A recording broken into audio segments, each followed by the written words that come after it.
Hello friends, स्वागत है आप सभी का एग्जाम प्लेटफॉर्म में। तो आज हम लोग सीटेट 2024 जिसमें आज हम लोग प्रीवियस ईयर का पेपर देखेंगे। तो ये पेपर आपका 21 जनवरी 2024 यानी कि सेकेंड शिफ्ट का है। तो इसमें आज हम लोग मैथ्स यानी कि गणित का टोटल 30 क्वेश्चन।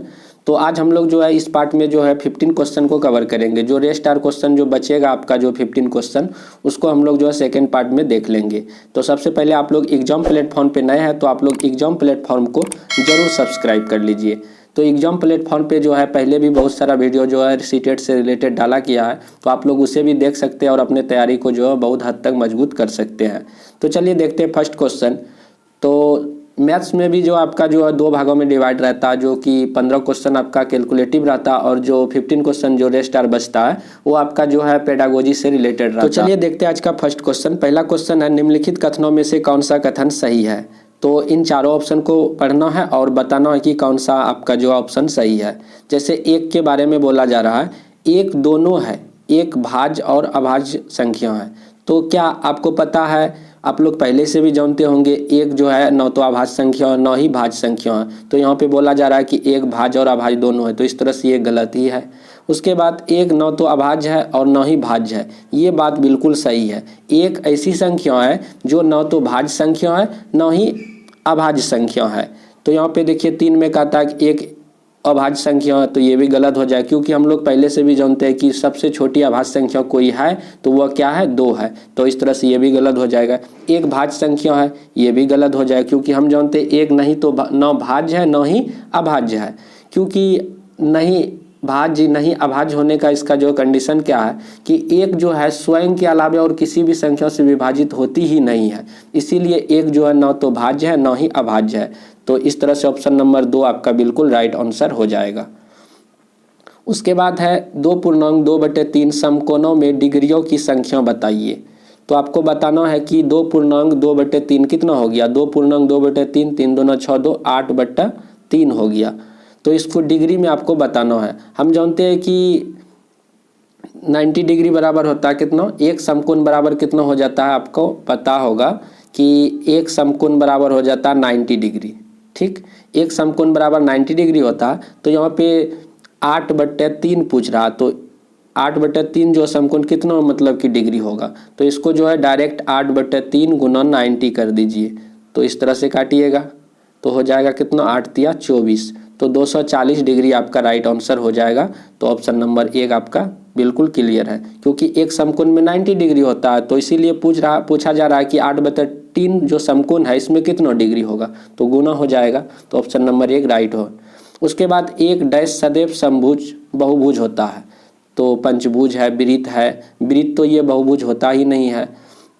उसके बाद पंचभुज है, पंचभुज में ये जरूरी नहीं है कि सभी जो है भुजा जो है बराबर ही होगा, तो इस तरह से ये भी नहीं होगा।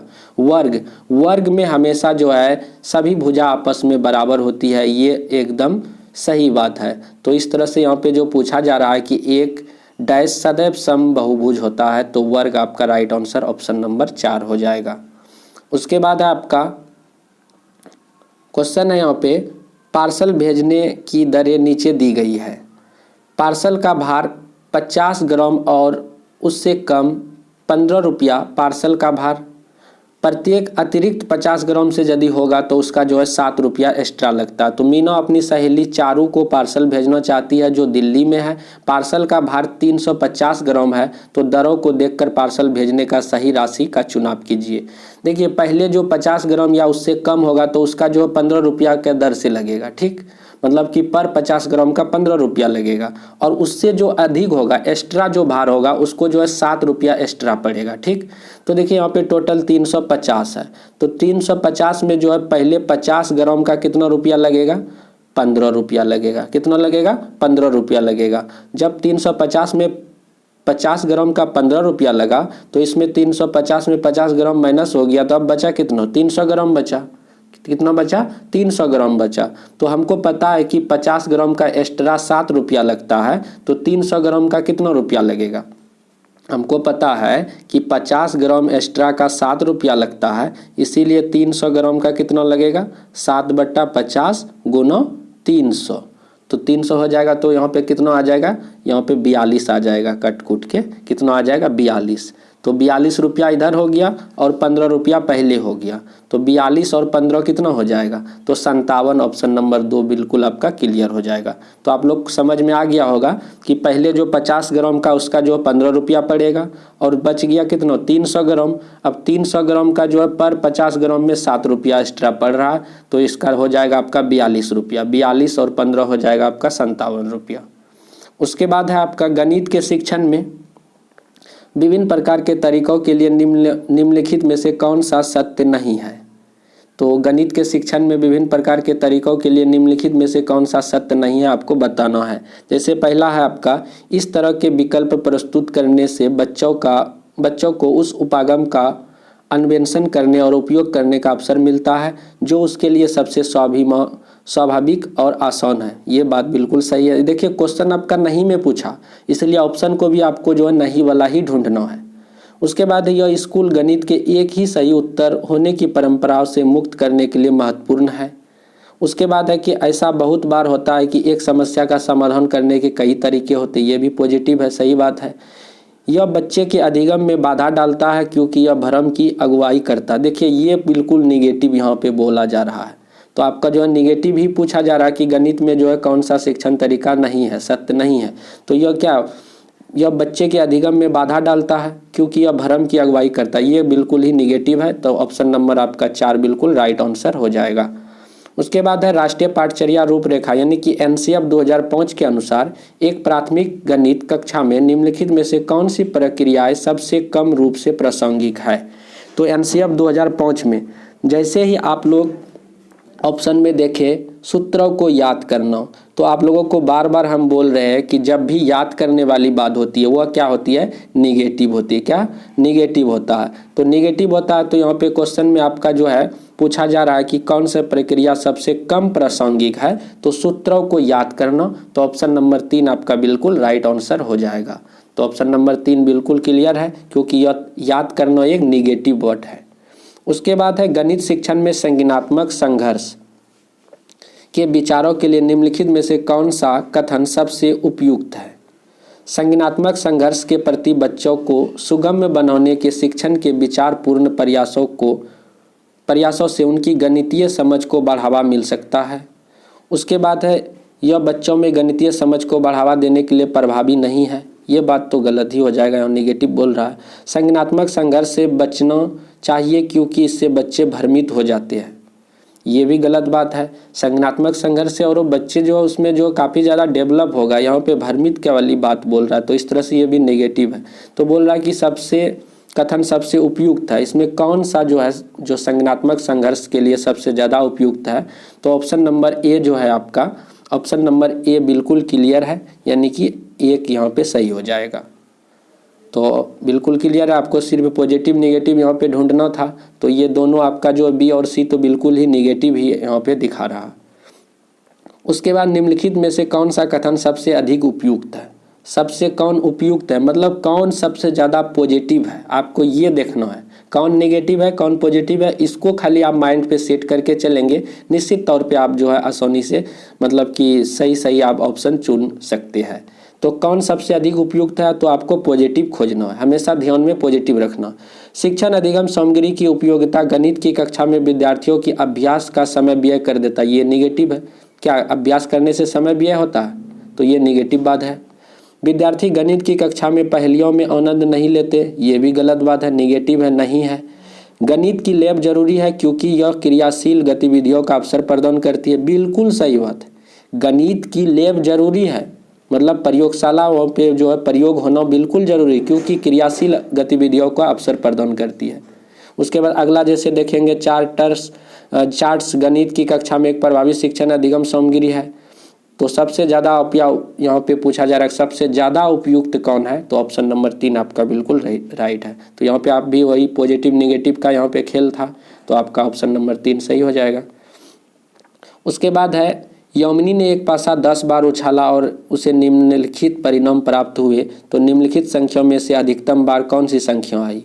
तो यहाँ पे देखिए सबसे पहले 1 कितना बार आया है, 1 बार आया है। 2 कितना बार आया है, 2 भी 1 बार आया है। 3 कितना बार आया है, 3 आपका 3 बार आया है। 4 कितना बार आया है, 4 आपका एक बार आया है। उसके बाद 5 कितना बार आया है, तो 5 आपका 2 बार आया है। 6 कितना बार आया है, 6 2 बार आया है। तो यहाँ पे सबसे अधिक बार कौन आया, सबसे अधिक बार आपका 3 आया है। तो इस तरह से आपका ऑप्शन नंबर 4 बिल्कुल राइट आंसर हो जाएगा। ऑप्शन नंबर 4 आपका क्या हो जाएगा, राइट आंसर। सबसे अधिक बार कौन आया, 3 आया। उसके बाद है निम्नलिखित में से कौन सा स्कूली गणित में इबारती सवालों के लिए सही है। तो कौन सा जो है स्कूली गणित में इबारती सवालों के लिए सही है, आपको बताना है। इबारती सवाल केवल माध्यमिक कक्षाओं में महत्वपूर्ण होते हैं, ये निगेटिव बात है। इबारती सवाल गणित में कार्य विधि ज्ञान पर अधिक केंद्रित होते हैं। इबारती सवाल जो है गणित में कार्य विधि के जो है काफ़ी ज़्यादा मतलब कि क्या होते हैं, महत्वपूर्ण होते हैं। ये भी आपका जो उतना निगेटिव मतलब पॉजिटिव नहीं है। इबारती सवाल, उसके बाद है 3 नंबर पे, इबारती सवाल उन अभ्यासों को संदर्भित करते हैं जहां बच्चे परिस्थिति को एक ऐसा औपचारिक रूप देता है जिससे गणितीय तकनीक को लागू किया जा सके। बिल्कुल यहाँ पे सबसे ज़्यादा पॉजिटिव है। ऑप्शन नंबर 3 आपका राइट आंसर हो जाएगा। उसके बाद है 25 45 4 प्राप्त करने के लिए 9909 9099 और 9009 के योग में से क्या घटाना होगा। तो हमको जो प्राप्त करना हो, तो इसमें जो है आपको क्या करना है, 9909 प्लस 9099 प्लस 9009 इस योग में से क्या घटाना होगा कि हम लोगों को इस योग में हमको जो है x घटाना होगा। तो हमारा क्या प्राप्त होगा, 25 45 4। ठीक, ये सारे को जोड़ करके हमको क्या करना, इसमें जो है कौन योग में से क्या घटाएंगे कि हमको जो है इतना प्राप्त हो जाएगा। तो इसमें से हम क्या करेंगे, ये सारे योग में से x को माइनस करेंगे तो हमारा जो है इतना निकल के आ जाएगा। तो इन तीनों को जोड़ लेंगे हम पहले। इन तीनों को जोड़ने के बाद हमें कितना प्राप्त होगा, हमें प्राप्त होगा 28 0 17। और इधर हम लोग इसको क्या कर देंगे, माइनस कर देंगे 25 4 5 4। तो हमारा निकल के कितना आ जाएगा, निकल के आ जाएगा हमारा 25 63। तो 25 63 किस में है, तो 25 63 ऑप्शन नंबर 2 में है। तो ऑप्शन नंबर 2 आपका क्लियर हो जाएगा। आप लोग समझ गए होंगे हमको प्राप्त करना है कितना, 25 45 4। और ये तीनों को जोड़ करके इसमें से हम x को माइनस कर देंगे तो हमारा निकल के आ जाएगा 25 45 4। ठीक, तो इस तरह से है। उसके बाद अगला है आपका 42 नंबर, 1 मिलीमीटर बराबर होता है। तो 1 मिलीमीटर किस मतलब कि किसके बराबर होगा। हमको पता है कि हम पहले से जानते हैं कि 1 मीटर बराबर होता है क्या, 1 मीटर बराबर कितना होता है, 1 मीटर बराबर 10 डेसी क्या हो जाता है, डेसीमीटर होता है। ठीक, और 1 मीटर के बराबर हमारा 100 सेंटीमीटर भी होता है। 1 मीटर के बराबर ही 1000 मिलीमीटर भी होता है। इतना हम लोगों को पता है, यानी कि 1000 मिलीमीटर के बराबर ही होता है कितना, 100 सेंटीमीटर। ठीक, तो इसके बाद हम लोग यहाँ पे मिलीमीटर की यदि बात करें तो 100 में 1000 से भाग हो जाएगा।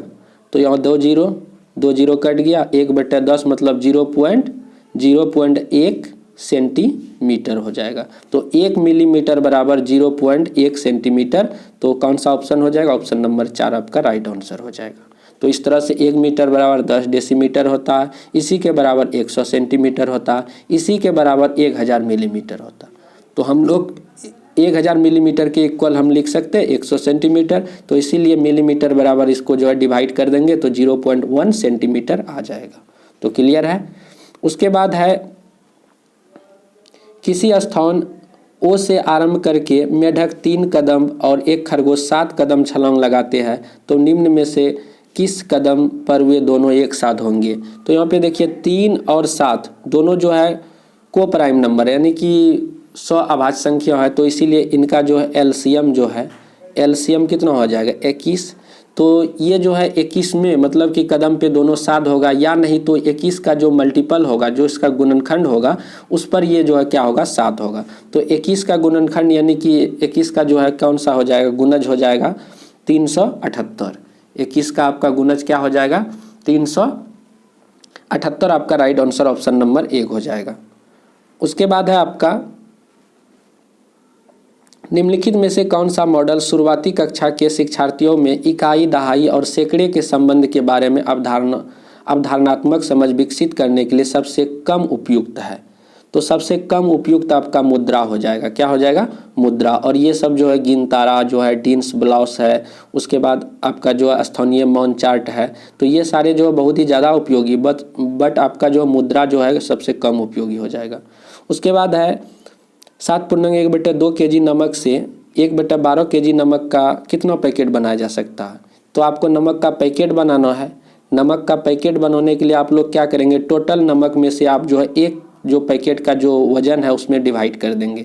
तो 7 दूना 14, 1 15/2 टोटल नमक का भार हो गया।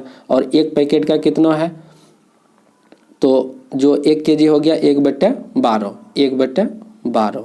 तो इसको जब हम लोग सॉल्व करेंगे तो आ जाएगा कितना? तो इसको सॉल्व कीजिए, 15/2, ये ऊपर चल जाएगा 12/1, 2 छक्के 12, 15 छक्के 90। तो कितना पैकेट बन सकता है? तो 90 पैकेट टोटल बन जाएगा। तो इस तरह से टोटल हम लोग 15 क्वेश्चन कर लिए हैं। तो आगे जो हम जो नेक्स्ट पार्ट जो इसका करेंगे तो उसमें हम लोग 15 क्वेश्चन को देखेंगे। तो आप लोग एग्जाम प्लेटफॉर्म पे नए हैं तो आप लोग एग्जाम प्लेटफॉर्म को जरूर सब्सक्राइब कर लीजिए। चलिए मिलते हैं हम लोग अगले वीडियो पे। जय हिंद, जय भारत।